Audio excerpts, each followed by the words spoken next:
everyone, it's Laura, and today I'm here to talk about the Night Circus. So this book, I heard Hannah from A Clockwork Reader mention a lot that it was one of her favorite books, and I honestly went in not really knowing much about the actual plot, because when I started seeing Hannah mention it, at that point it was like, I know you're sick of me mentioning this book, and she just basically mentioned that it was one of her favorite books. So I just picked it up. I didn't even really read the synopsis beforehand, so I just went in. Having recently read Caraval, Night Circus, I was almost wondering if it was going to be along similar lines of Caraval, and it is definitely not. So basically, this book is about two magicians or sorcerers. It never really clarifies a term for them, but they have had, over the years, an ongoing rivalry by proxy, pretty much, where they each choose a player and then they set them to have a contest. And you don't really know for a long time what the stakes of the contest or the rules are. So the book basically starts with Hector Bowen, who goes by the stage name Prospero the Enchanter. He is basically left a daughter in his care, and you come to find out that she's 5 and that her mom basically considered her cursed or the devil child because she showed some aptitude and magical abilities, and so sent her to her father. And so her father, almost immediately, I think it's within a year because she was 6, meets the man in gray, and the man in gray agrees that they will have their contest again, and puts a ring on Celia's finger, and it's basically a binding contract of some sort. And then the man in gray ends up going to an orphanage and interviewing potential candidates and chooses a boy. Now, throughout this entire book, they talk about the importance of names and creating like different identities. So you never really learn the true name of the man in gray. And while we know him as Hector Bowen, I don't know if that's his real name. And he even tries to convince his daughter Celia at some point to go by different names, but she's stubborn and just wants to go by Celia. And so the man in gray asks the boy he ends up adopting if he has a name, but never refers to him as it. So the boy, he goes by Marco, but he rarely gets the opportunity to use it. And so you see that basically the contest is ultimately almost a battle between the two methods or ways of teaching, because the man in gray, he teaches Marco basically purely on academic knowledge and fundamentals, and Hector Bowen is very harsh and does everything practically. And neither childhood sounds ideal, but if I had to choose, I think I would choose Hector's childhood.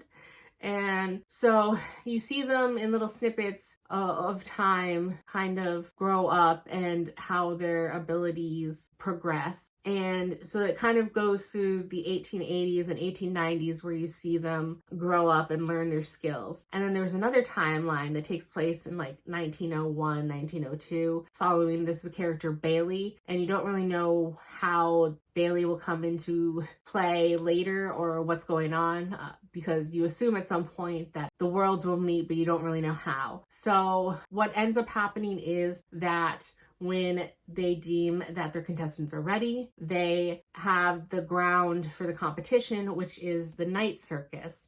And the Night Circus is an enchanting circus that takes place at night. As soon as the sun sets, it opens, and it's known to have a lot of magical elements, and people are blown away. The public is blown away whenever they go and experience it. And so Celia is actually, the lady is kind of like the sorceress, the enchanter there. That's the show she puts on. And then Marco, he is the assistant to the man who is in charge and kind of came up with the idea of the Night Circus. And so he saw Celia audition. And so he pretty much, as soon as he meets her, knows that she is his competition, but it's quite a while before Celia knows that Marco is her competitor. And so Celia is touring with the circus, but Marco isn't. And so that presents different difficulties. And it basically, their contest turns into basically what one or the other can do to alter the circus, or what new spectacle they can put on. So like at one point, one of them has a tent that basically kind of has an ice garden in it, and it never melts or anything, but it has, you know, trees, and so Celia is blown away when Marco does that, and so she does something in response with a wishing tree, and so that's kind of how they go back and forth. But whenever either of them asks the man in gray or Hector Bowen, how is a winner chosen? How long does this go on? They're both very tight-lipped. So they're competing, but they don't know the stakes, they don't know the rules, and it's very frustrating to them both. And it took me a while to get into this because I didn't really know what was going on. And at first, you know, seeing Celia get the ring and being bound to the contract, I was a little hesitant. But the more I got into it, I really, really liked this book. I could understand why Hannah probably liked it a lot. And while it wasn't quite one of my all-time favorites, I'm definitely keeping this book. Not this copy, because unfortunately, towards the very end, there was a printing issue. The font that was supposed to be in the middle of the page had shifted, so part of it was off the page, and it was lucky that I was kind of listening in tandem in some parts with the audiobook, so that I didn't miss out anything that close to the end. It was very frustrating. So I will be purchasing a complete volume that does not have any printing errors. But I definitely want a copy of this for my bookshelves, because now knowing how it ends and what goes on and how Bailey comes into play and everything, I'm very curious to go back and reread it. And I really do like this book a lot. So I don't want to spoil too much by talking about it further, because there are a lot of intricacies. But I gave this book a 4.5, and I definitely recommend it. And I'm really glad that I read it. So that's all for this video, and I will see you in the next one. Bye.